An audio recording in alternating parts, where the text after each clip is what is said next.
These are the hidden mystery drills that we missed when the telephone was ringing and the motorcycle was revving.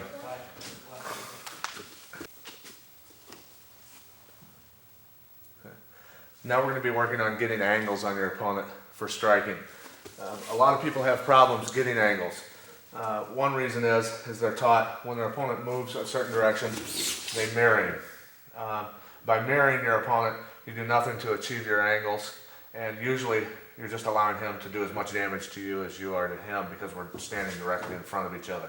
So one way that you can achieve an angle is when your opponent moves to the side, just simply by taking one step and turning directly across in front of him allows me to have an angle. He doesn't have effective striking from here, but I do because I've turned the angle on him. So for instance, when my opponent moves, I take the step, coil my legs, twist my hips so that I've loaded up to come back with a left hook.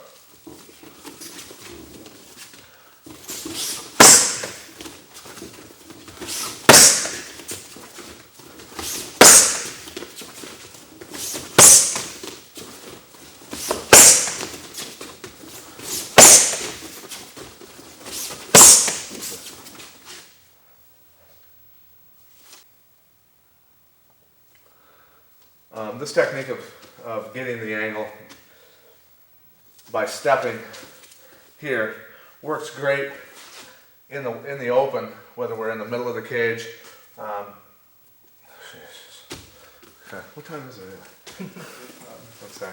Look at her, she's going, let's go on a date. Okay, let's try it again. Okay.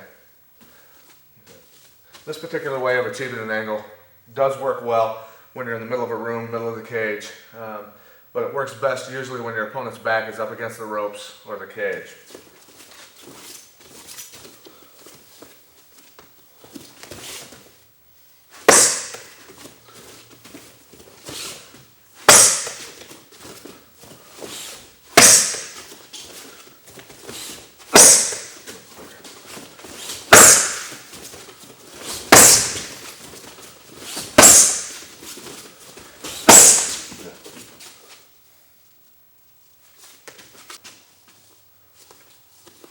A good way to set this way of getting the angle up is by throwing your jab first. So the footwork is, when I throw the jab, I step. When I recoil the jab, I step with the right leg here, twisting my body, recoiling, or coiling my legs up, loading my hips up to come with the hook. So I step, step, 1, 2, 3.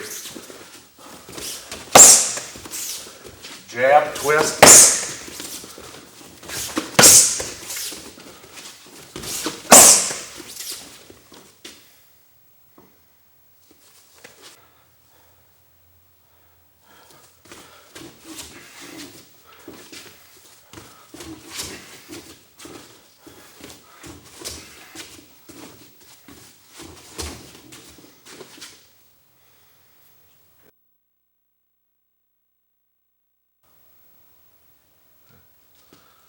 Now we're going to work on some ground fighting.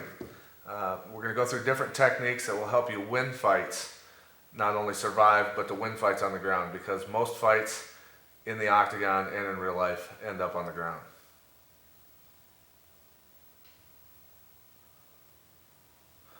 Now we're going to work on covering some ground positions.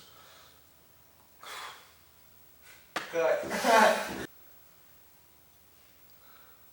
Now, because most fights in real life, as in the octagon, end up on the ground, we're going to work on some ground positions and some techniques that will help you not only survive fights, but win them.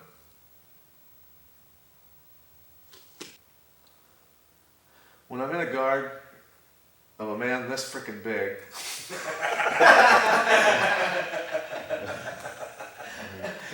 you want to get out as quick as possible.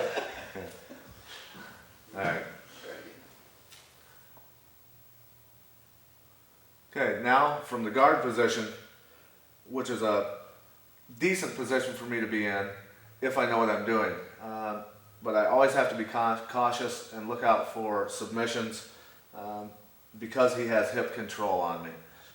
I have to watch out for arm bars, chokes, leg locks, basically everything. So while I'm here, while I'm striking, I need to be thinking about that and not getting myself out of position. But we're basically going to cover some good striking from the guard and show you how to effectively make the man not want to be here anymore. Does that sound all right?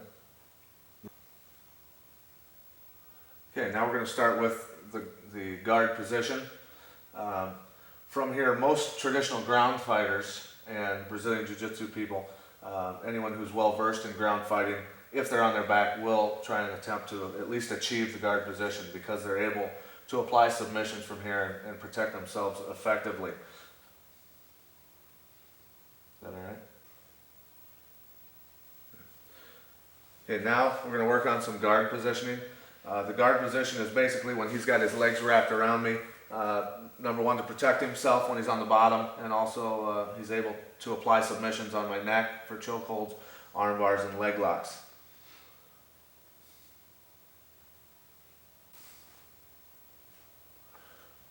When you're in this position, a lot of times, if the fight is in its infancy, just starting, sometimes it can be a mistake to try and pass the guard right away.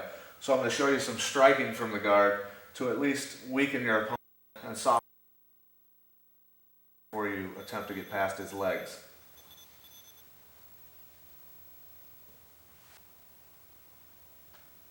Okay. The first technique we're going to go through as far as striking from the guard is starting off by sitting up away from your opponent so that he cannot strike you. While you're up here, so what you're going to do is start applying elbow strikes to his legs. At first this might not bother him, but they will add up, and eventually he's either got to sit up to grab my head or to control my wrist so I can't strike him anymore. This is exactly what I want him to do, so when he sits up, I can hit him in the head and land good solid punches on him. I can keep on doing this, and he will keep sitting back up because his legs are going to get tender.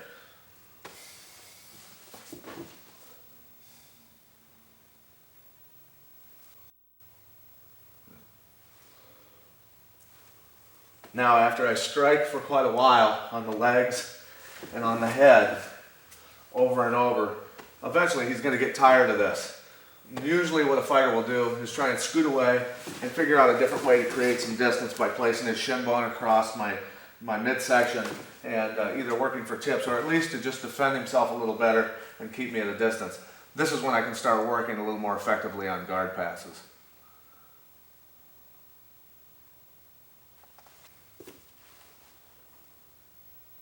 Okay, the next techniques that we're going to work on and strategy from the guard as far as striking goes is working the body and then up to the head. Whenever my opponent reaches up and grabs an arm and a head and controls me, generally it's harder for me to strike with this arm, but his rib cage is open on this side. So it's a lot easier to work the body over here, and then I can come up to the head after I get the repetitions of the body. Generally, at the beginning of a fight, my opponent won't be bothered initially by the body shots, but after they add up, they'll start tucking the elbow in just like a person would in boxing to defend against body shots, and then I can go up to the head effectively. Good. Okay. Now, on the same concept of working the body and up to the head, I want everybody to be reminded or told, if they don't know, that the liver is in this area. As in boxing, it's a very effective striking area.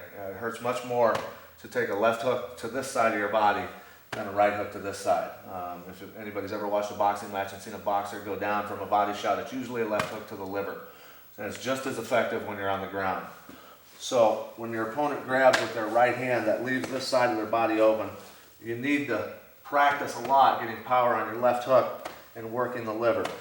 This is much more effective than the other side, and eventually he's going to block and you can come back up to the head on the other.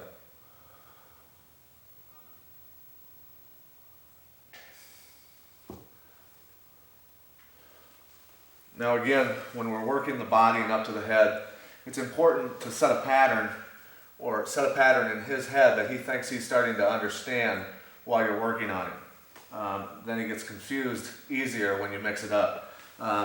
If I'm working his body on this side, at first, a lot of times I'll go to the same side arm going up to the head. Work the body up to the head. After a while, when he starts to read this, he's going to be able to block with his hand or just his arm coming out when I go up to the head. So what you want to do is start crisscrossing your punches. Low on one side, high on the other. Low on one side, high on the other. So I might work here and here for a while in the beginning of the fight, and then I'll switch up later on and crisscross my punches.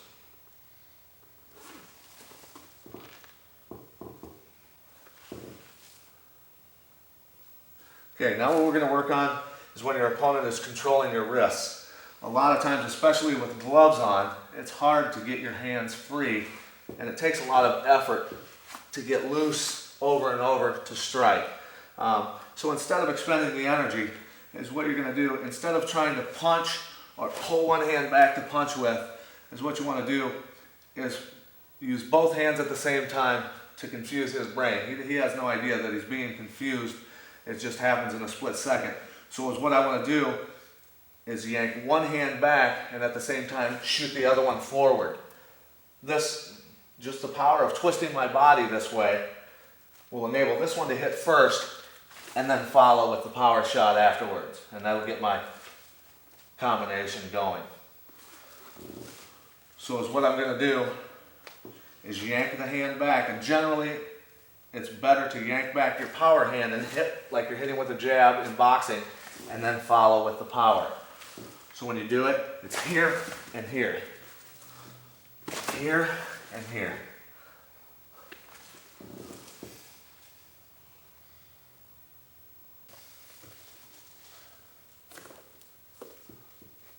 Okay, now we're going to work on striking from the half guard position. When one of my legs is trapped between my opponent's legs and he's got it pinched and I can't get it free yet.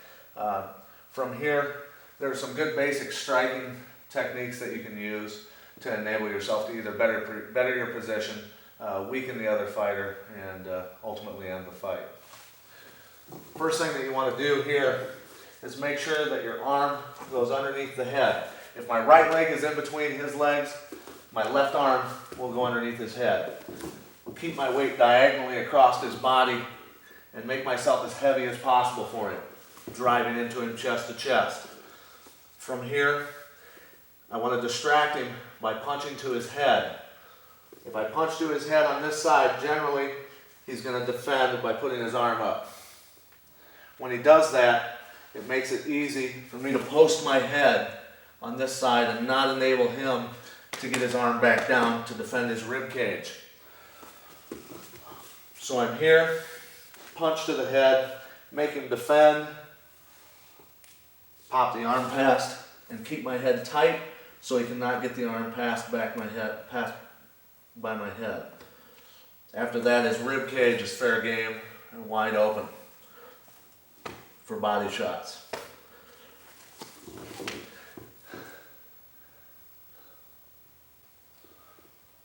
So once again, from half guard position.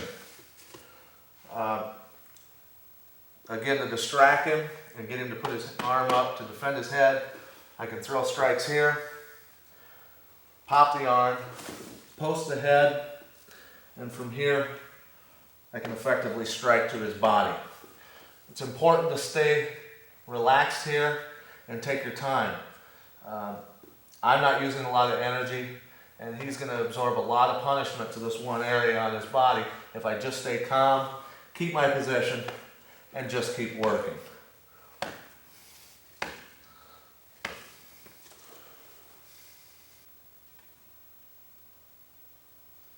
Okay, now we're going to work on a little bit of striking from cross sides. When I've achieved passing his guard, getting out of his legs, and getting off to the side of my opponent. This is a great position to do some effective striking.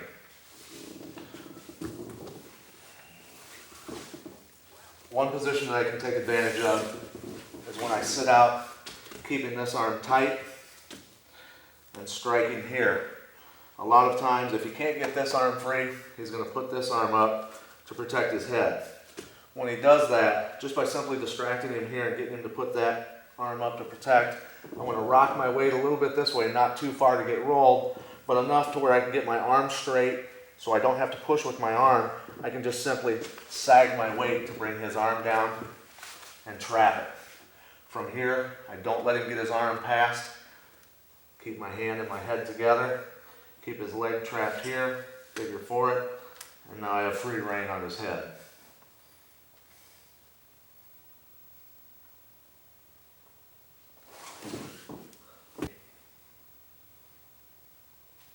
Okay, again from cross sides. Striking, not letting him have this arm. He defends with the only arm he possibly can.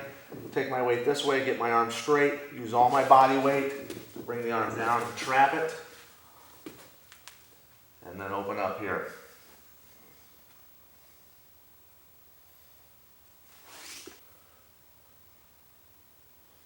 Okay, another effective way to strike from cross sides, and probably one of the most devastating, is elbows. But it's the way that you apply the elbows in tight positions that are really important. When I'm on top of my opponent, whether his arm is here, or underneath, or here, really doesn't matter if I do this effectively. But I like to trap this arm. Now from here, if he's keeping his head tight, I want to push on his head so as hard as I can, really, to get him to force back into it, he's trying to get his head loose so that he can move. From there, I let my hand slide off of his head and drop the elbows.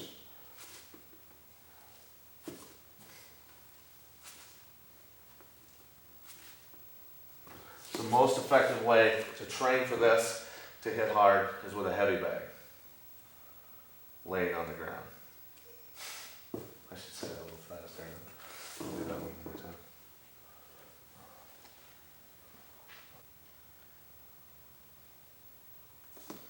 time. And one more time. Trapping the arm, pushing down on the head with the hand hard, slipping the hand off, and popping the elbow. The most effective way to train for this is to lay a heavy bag on the ground so that you can apply the elbows at full speed and hard.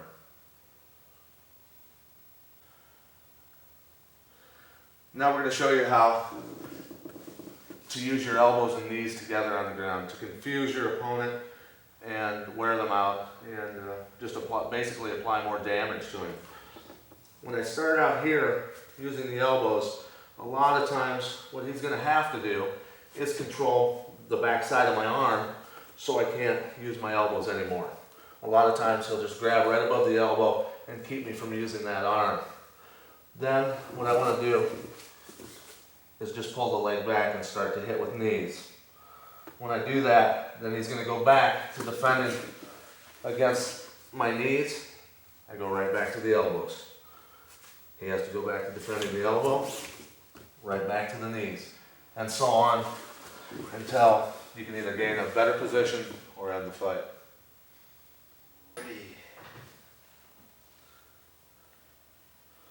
Next, we're going to work on striking from the mount. Obviously, this is a great place to strike from. Even though my opponent is much bigger in this instance, I can reach him and he can't reach me, as you can see. That's even much easier with someone closer to your size. First thing we're going to work on is when your opponent has his arms up defending. It's good to use punches and combinations here. What I mean by that is straight punches to get him used to a pattern, and following with hooks on varying sides of his head.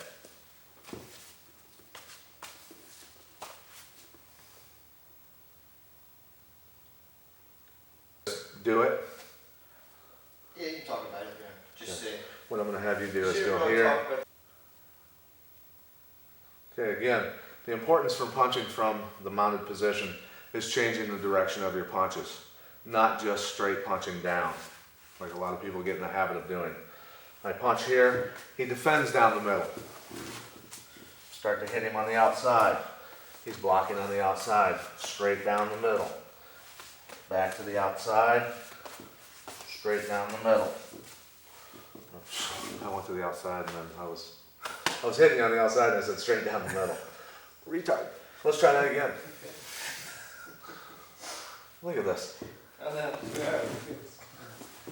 That's when you use that side knee like you talked about. There. Or Like the knee on the stomach. Yeah, The side, yeah. going back and forth.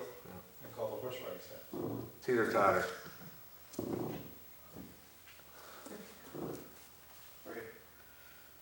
Okay, again, punching from the mount. It's very important to change the direction of your punches and the angles of your punches. Not just punching straight down like a lot of people do. When they get to the mount, they get excited and start flailing, throwing their punches straight down. So what I want to do is get him defending against a certain type of punch, like straight down. That opens up the sides of his head. Then back down the middle, back to the outside. Constantly changing the angles of my punches to tire him out, confuse him, and land good solid strikes.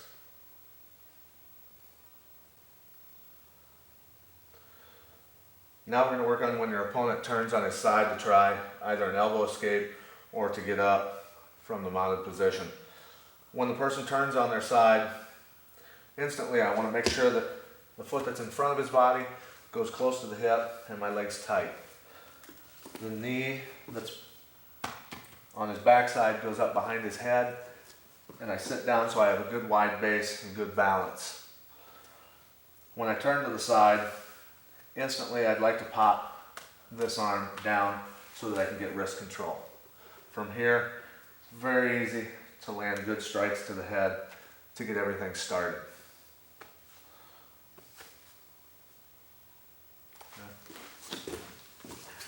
Now we're going to have you turn on your side. Okay. Now from the mounted position, I'm striking. My opponent obviously is not going to sit here forever. He'll push on my leg, whatever, to turn on his side to do an elbow escape. Instantly, putting my knee behind his head, foot tight by his hip, popping the arm and staying down tight, getting wrist control, pulling it tight so that I can come up and strike effectively. It's important not to arm punch. Very important to turn your body to get a lot of power into your punches.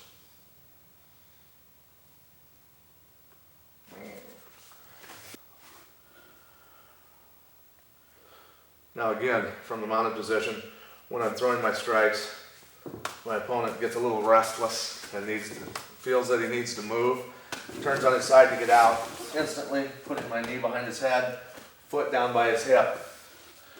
Staying tight, pop the arm, grab the wrist, pull it tight, come up so you have good striking distance. I don't want to stay close, throw little punches like this. Don't want to throw arm punches, twist the body so you can get a lot of power into your punches.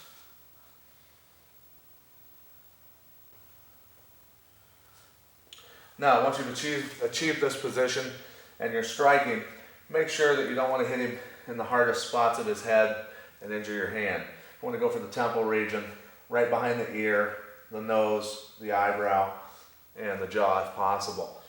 Anywhere where there's at least a little bit of softer tissue where I can do damage without hurting my hand.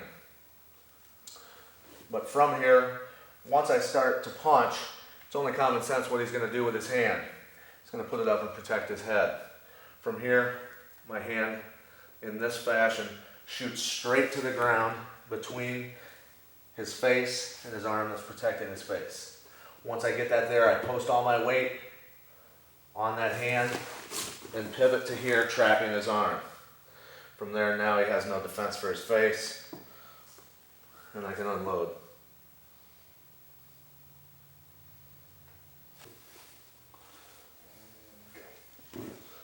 Again, once I've achieved this position and I start striking, it's usually on an average when I've seen fights, when a fighter gets this position, the people that I've trained get into this position, they'll usually land 2 or 3 hard punches before their opponent will get their hand up and defend their face. From there, again, my hand is in this position.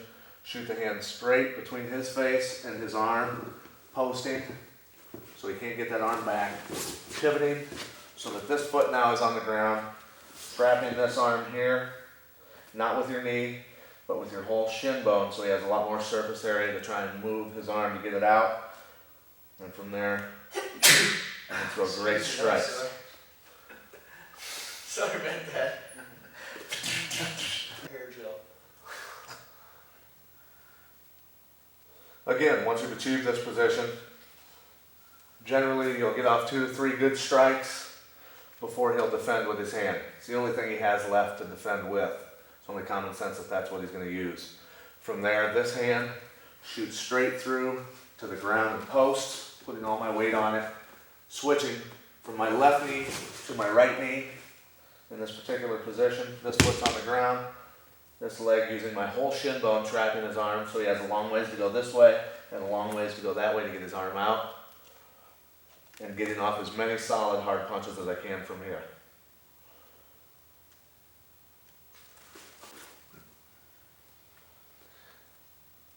Now when it comes to winning fights, getting certain positions is very important.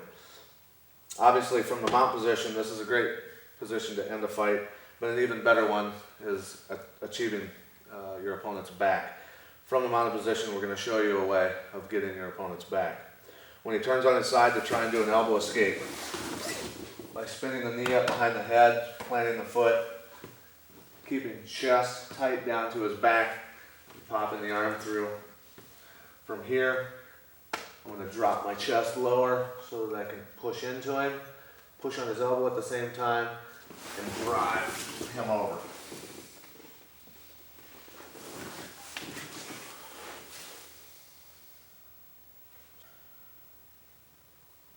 Again, achieving your opponent's back from the mount with this certain technique. My opponent turns on his side to try and attempt an elbow escape. Right away, sliding up here with the knee behind the head, foot tight in on his hip, dropping my chest here so there's no daylight between us. Popping the elbow, grabbing the wrist. Once I achieve this position, I can even drop down lower so that I have more driving power to stay in contact with his back, to drive my opponent over onto his belly.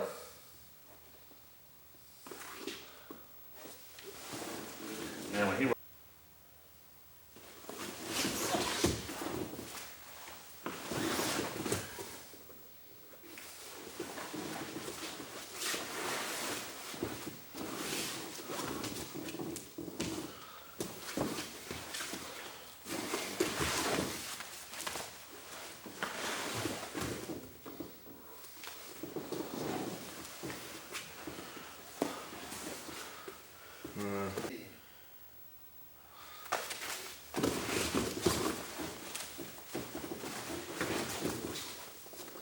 Once you achieve your opponent's back, from here I have the choice to either choke, strike with punches, or elbows.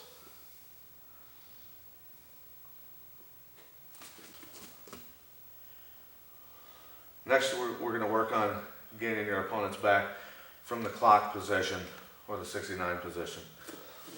When we do this particular move, we want to pummel underneath his arms and lock our hands palm to palm. Getting it gripped as tight as possible, squeezing his arms. From there, I want to put pressure down into him, driving forward to pull his head up off the ground. While you're doing this, you obviously have to be aware of knees. So the further down with my head I am, the easier it is to keep from getting hit with the point of his knee. If I keep my face up here, it's obvious I'm going to get drilled with knees. So I want to keep my head down here. From there, I'm going to support his head by putting my leg in a 90-degree position like this. Then all I have to do is fall backwards and pull on his arms and put my hooks in.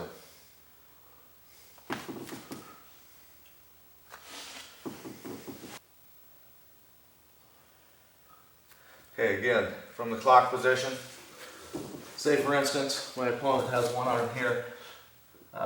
I don't want to start, or I don't want to end up in this position to attempt this particular move of getting his back. So I have to get the arm back through and lock tight, not allowing him to get his arms out. Hands are palm to palm, right in the center by the bottom of his sternum by his solar plexus. Drive in, keeping my head down. Plant the leg. Keeping his arms as tight as possible. Falling backwards and pulling him up on top of me. Once I put my hooks in, I can start to work for my rear naked choke.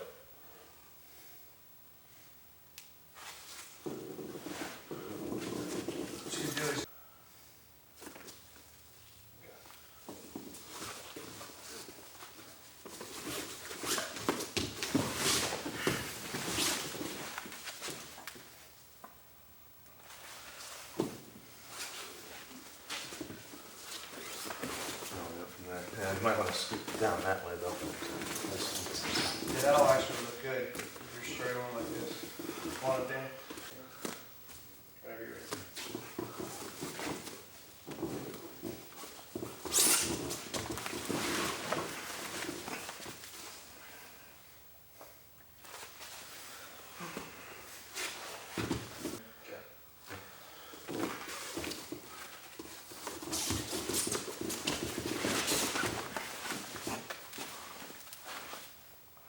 He's so freaking big. Now we're going to go through different ways of getting the rear naked choke sunk in. A lot of times when a person is on their stomach and you've got their back, they'll turtle up and protect their neck because they know that's what's my ultimate goal a lot of times is to finish with a choke.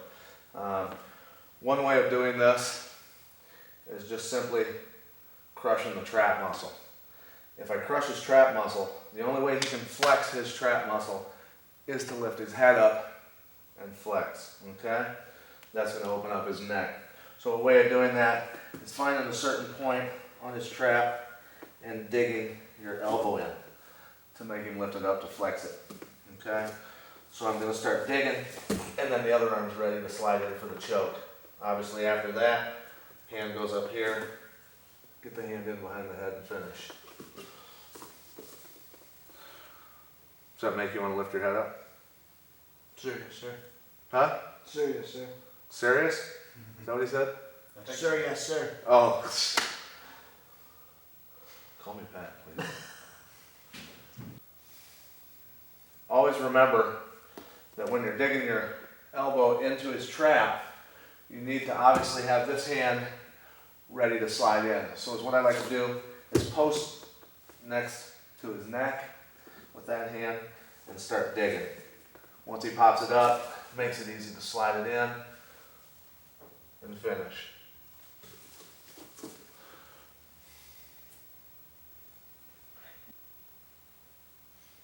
Next technique we're going to use for getting a rear naked choke is off of punches. The angle of my punches is what's important, and I want to strike at about a 45-degree angle across his face and keep basically trying to drag his face up and lift his head up until I can eventually slide the arm in to choke. So obviously when I'm practicing this with somebody that I like, I can't hit them hard. So if you can find somebody that you don't like, you'll have a lot more fun with this one. I'm going to bring the arms across at a 45-degree angle. Every time you hit, trying to lift while you do it until you can get his head up enough to sink it in on his neck.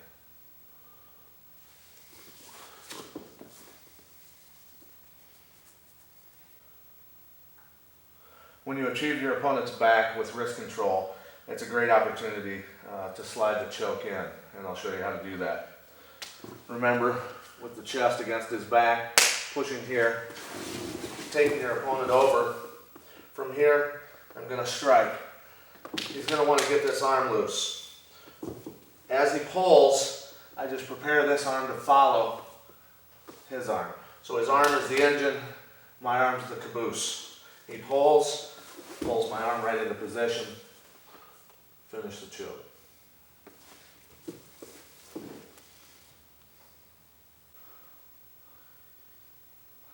Another way and another position on how to end up on your opponent's back. If your opponent has shot a single leg on you with the head on the inside, what works really well is my right arm on this side, whatever leg is planted basically and free, that arm goes down to the wrist. When you grab, don't grab with your thumb, grab like this. This arm goes underneath, grabs your own wrist. That gives me a lot of power over that arm to help break his grip.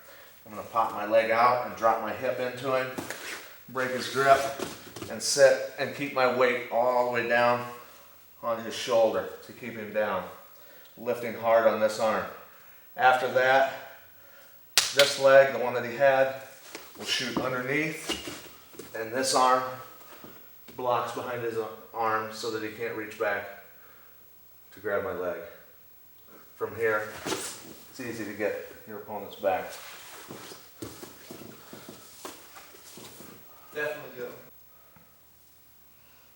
So again, when your opponent's in on a single leg, make sure that you, whatever leg he's got, you drive that hip down into him when you throw your legs back for your sprawl. From there, the leg that's free, that side arm grabs the wrist, go underneath, lock on your own wrist.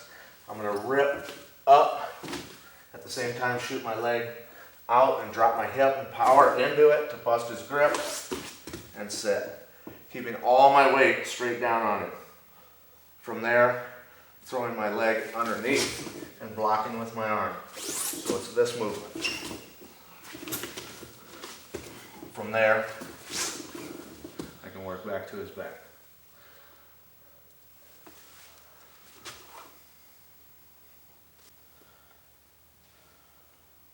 Okay, now I'm going to show you a couple different ways to achieve an arm bar. A basic, just an elbow lock from the mount. Getting that arm bar, depending on your opponent's experience, can be easy to very hard. One way of setting it up, in the beginning of a fight, if you achieve the mount and your opponent's pushing up on you, if they're very strong, it's not really smart to go for an arm bar right away sometimes, because they can power out of it and you can lose position. So from here, what I like to do, if my opponent's pushing up into me, is I continually shoot my hands across to the ground and swim and make them keep pushing up on me. As they do this over and over, it's like they're bench pressing over and over, wearing their arms out. You can notice how I go to the ground across diagonally, swim the hand around.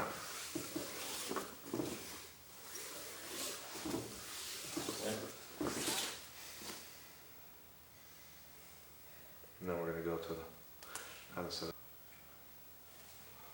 After you've done this for a while, along with mixing it up with your punching, eventually his arms are worn out and he's pretty fatigued and he's ready to be arm barred. From here, after he pushes up, when I feel it's sufficient time, I want to plant my hands on his chest. The arm that I want to take, I make sure that I go over that arm. If I grab his wrist, if he has any common sense at all, he knows what I'm going to do. Just simply by planting the hands and the opposite side foot of the arm that's going to be taken, I put my weight on my hands with my arm straight and my foot. That makes it easy to swing my leg around his head and fall back.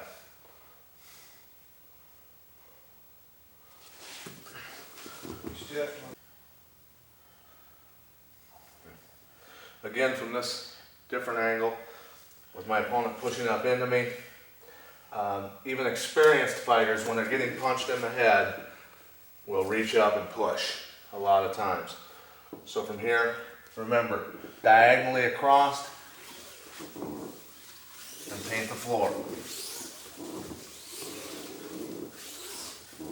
Once you've worn him out a little bit, plant the hands and the foot.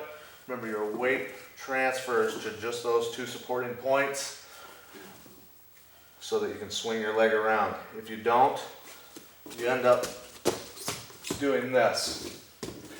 So I put my weight on the leg, the hands, lean, and finish.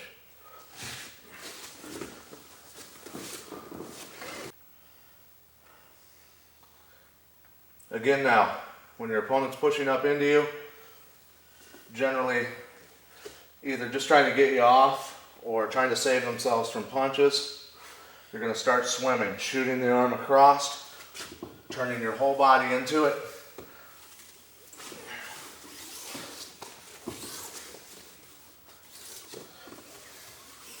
Once I feel he's ready for the arm bar, I'll plant the foot on the opposite side of the arm that I want to take. The hands plant, one on top of the other. Transferring my weight to my hands and my foot. I can spin the leg easily. When I lay back, it's important not to grab the wrist, not to arm bar like this, but to end up a lot of times a hold of the thumb if you possibly can, so that he can't turn his hand and change the angle of the arm bar. Like this, he can twist his arm and change the angle.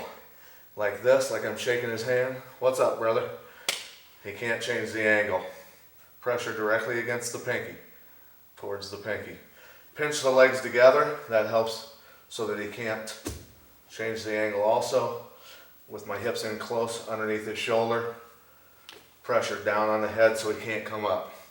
Then bring the hips to the ground while his hand is touching your chest.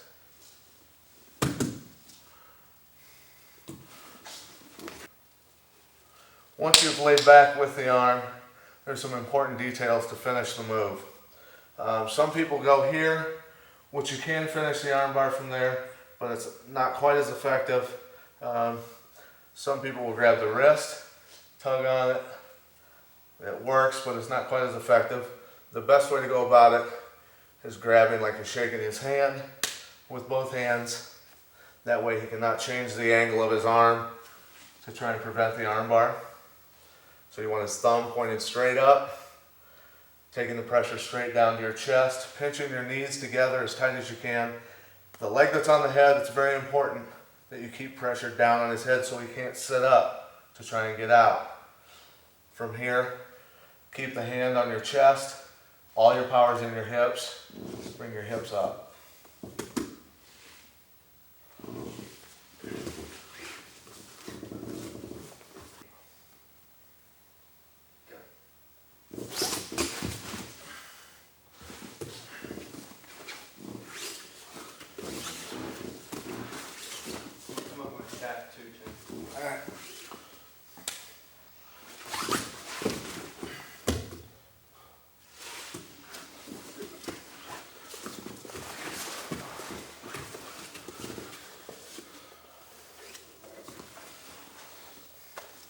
Push up. Yeah, like that. Okay.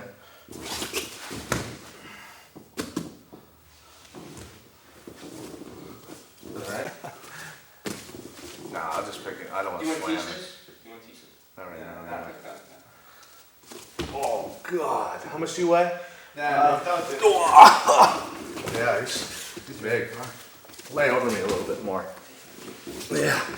Oh, take a picture. You better do it now. Look at the camera. Look at the camera, Tim. Oh, Yeah, that's actually what I was thinking. don't put my head through the ceiling. Look over. Alright, that's Watch your mouth, little man. Look at the size of that pencil. You're not a big enough man to wear my belt.